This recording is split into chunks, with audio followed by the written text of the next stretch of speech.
Back to the Mintner method. I'm your host, Andrew Mintner, and on today's episode, I'm going to break down the matchup between Vanderbilt and Kentucky. So, this is a subscriber mentioned matchup. I would not have had this on my docket. There are just so many premier matchups, but I am actually really excited that this was suggested because I found some really interesting things once diving into it. As everybody knows, Diego Pavia is just an absolute dog and baller for Vanderbilt. And the thing is, I think he was going overlooked coming into the season, mainly because he comes from New Mexico State. Not a lot of people had heard of him. Obviously now it's completely mainstream. Everybody's heard of him. But they brought over the entire, Jerry Kill, who's an analyst for Vanderbilt now, they brought over the entire New Mexico State system. And so that is like, there is no learning curve for him. And that's why they've been so good and so competitive overall. Now, as we dive into a couple of things here, you can see from an early down statistics side, Vanderbilt really likes to run the ball on early downs. 71% of the time, they're going to run it on first and second down. And in reality, they should probably throw it more. They are just absolutely elite at throwing the ball on early downs. And it's because they throw it out of these insane formations. They're very difficult to get a beat on. They are just, this is a fluid offense in general. Now, as we know, Kentucky, just a monstrous performance against Ole Miss and Oxford, and they just showed up and showed out, basically. And that was as impressive as a win as I've seen to date. Now, when we go and look at, I'm going to pull them up real quick, what we have for, I think Kentucky's going to have a little bit of an advantage with the rest. Yeah, they have had 2 weeks to prepare for this matchup, and obviously Vanderbilt is coming off the biggest win in program history against Alabama. Now, when we're looking at the early down stuff, you're going to see strength on strength with Vanderbilt's offense, Kentucky's defense, right?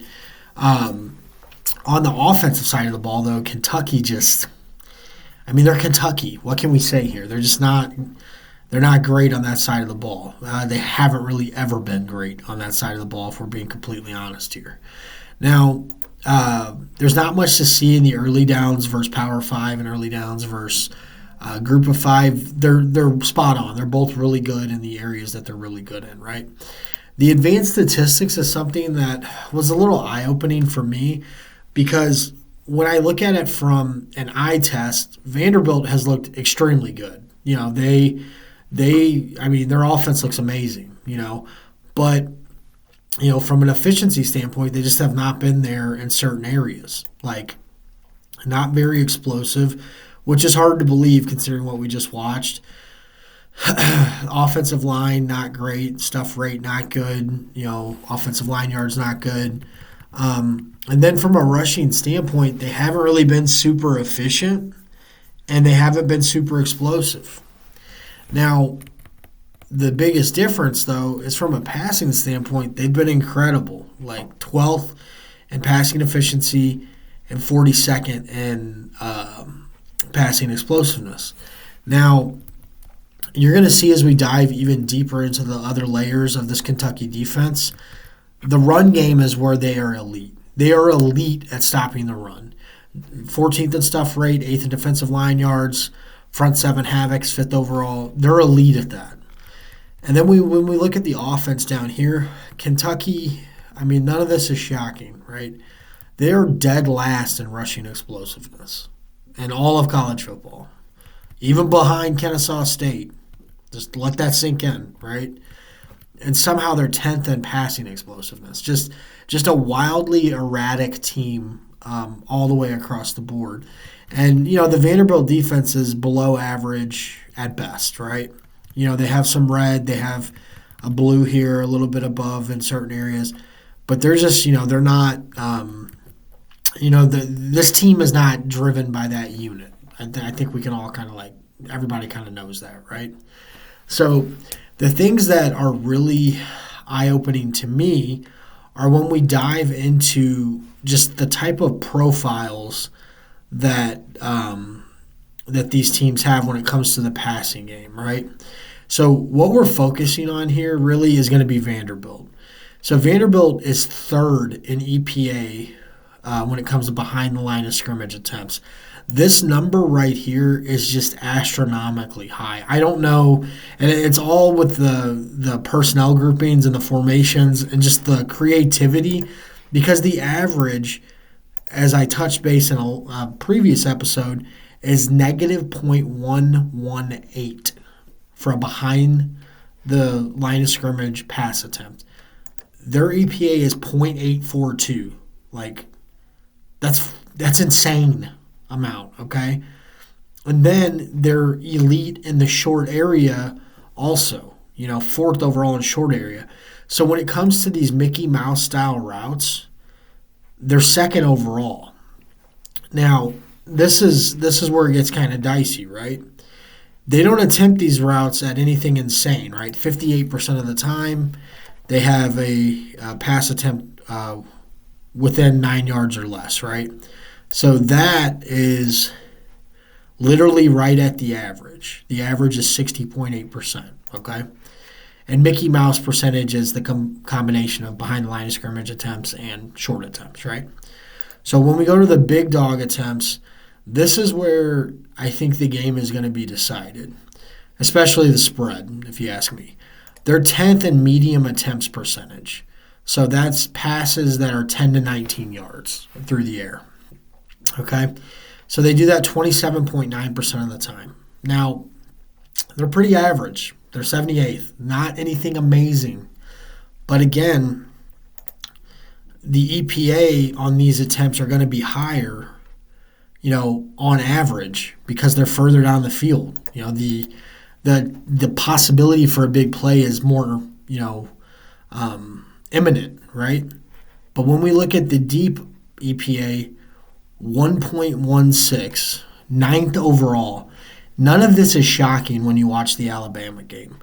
They were incredible in deep plays, right?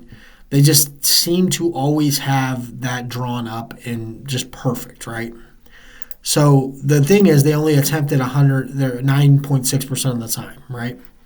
So we need to look in contrast to the Kentucky side of the ball, right? So Kentucky is elite at guarding Mickey Mouse type passes. Okay, they're third overall. This is their strength on defense versus the passing game. All right, so you're going to have strength on strength here. But if I was the Vanderbilt offensive coordinator, we would be passing as much as we can in these areas. Now, like I had told you, right? Vanderbilt passes a lot in the medium depth of the field.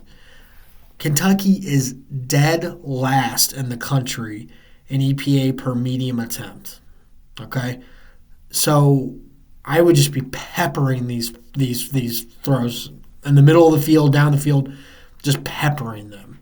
And they're not really great at guarding the deep attempt either.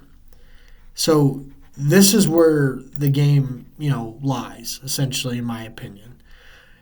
And one other thing that really stands out to me is, I was looking at this going into the Alabama game. I did not do a write-up on it.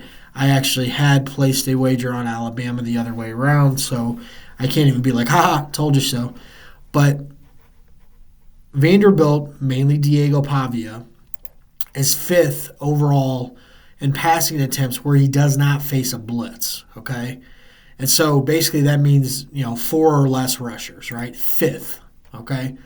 Almost 3x the EPA versus a blitz attempt, which he's still very good at also, mainly because he's mobile, right?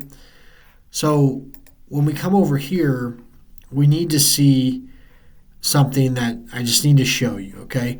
Kentucky is 123rd in blitz percentage. They only blitz 17.3% of the time, okay? The average is 27.7%. Now, that doesn't seem like a big deal, right? Well, we saw this last week. Alabama is the least blitzing team in the country at 8.4%. They essentially just play cover one the whole fucking game. And you saw what happened. You saw exactly what happened. Now, even this is an astronomically low number, right? It's half of what Kentucky does. But, there's two things that I have to touch base on here when it comes into this handicap. You have to think from the perspective of, are these guys going to get up for this next game after this gigantic adrenaline dump, huge victory over Alabama? Are they going to get up for the next game against Kentucky, right? There's not a lot to get up to when you're playing Kentucky. No offense to anybody who's a Kentucky fan or, whatever, right? So when I look at, Kentucky also having a bye off of their Ole Miss win and their preparation, you're like, okay, well, they're going to be definitely ready for this offense, especially after what they saw it did to Alabama, right? Well, I'm like, okay, in my mind, what is the best way to measure whether or not this team's going to show up, right? Well, we're going to go to New Mexico State last year, okay? They come off this gigantic win against Auburn, and I cannot preface how big that game was, and they had to come back and play Jacksonville State the next week. And that game mattered because they needed that game to play in the Conference USA Championship game. And what did they do? They came out and they got it done. They gritted their teeth, 20-17. It was not a big, victory or anything like that, but they gritted their teeth and they got it done. And I just think that the line right now is 13.5. And it feels super square to sit here and be like, okay, well, because this is exactly what public thinking is, right? I don't follow public betting percentages and shit like that because I'm not trying to influence my analysis off of other people's opinions, right? But here's the thing, okay? It is very public to sit here and be like, okay, well, they beat Alabama. They surely can compete with Kentucky this week, right? That's just a fallacy. You have to look at it deeper than that, right? So after looking at it deeper than that, if they scheme up the right type of offensive plays, they should compete with Kentucky. Now, obviously, this game is on the road. They will not have that home field, desire and feel and whatnot. But, the unspoken leader of this team is Diego Pavia. And let's look at his game coming out against Jacksonville State. And obviously, this is not as comparable as, what we're doing here. But he comes out the next game against Jacksonville State, 23 for 34, 269. 2 picks, not great. 1 touchdown, came to play, right? How do you look on the ground for that game? 19, carried the rock 19 times, 68 yards. So not super impressive, but came to play, came to win. And I just realistically think that the offensive mindset that this team has and the scheme to be able to take advantage of Alabama, which is a very predictable defense, I feel like they're gonna take advantage of the obvious weaknesses of Kentucky, even though Kentucky is a very good team, mind you, a very good team. And one thing that I think really just really stands out is that they're going to attempt the ball in this medium range where Ole Miss just doesn't attempt it as much as they needed to. They're more of a deep down the field, run to throw, tempo type team, right? This team here is just more schematically built to take advantage of weaknesses, and I think they will. Now, I'm not sitting here saying like, oh yeah, 13 and a half point dogs, they're winning outright, because like I'm just not gonna like tell somebody that and like misguide them. But I think they are going to be in this game, and I think it's going to be another competitive game. And anything outside of your angle that, oh yeah, they're going to have an adrenaline dump, it's a letdown game, that is the only analysis that would lend you to think they would not cover this game. All the data and all the other things says they will. They have clear-cut advantages in certain areas. So if your analysis is literally lazy and like, oh, it's a letdown spot, then yeah, that's great. Go with that. I'm not going to go with that. I'm going to stick with, basically, the data and the underlying metrics that they should have success in these areas as long as they execute. And this isn't like some 3 or 4 turnover game. So that's going to be it for this video, this episode. Thank you to the subscriber who recommended it. I actually really enjoyed breaking it down. It's a spot that I would not have dove into. And as always, if you enjoy the content, please like, subscribe, share it with a friend, a family member, someone you think would be interested in it. It's a very small channel starting out. I really enjoy it. I really sharing like my insight with those who want to see it. And I'm going to keep churning out as many videos as I can. So that's going to be it. As always, thank you for watching. Thank you for listening. And I'll catch you on the next one. Take care.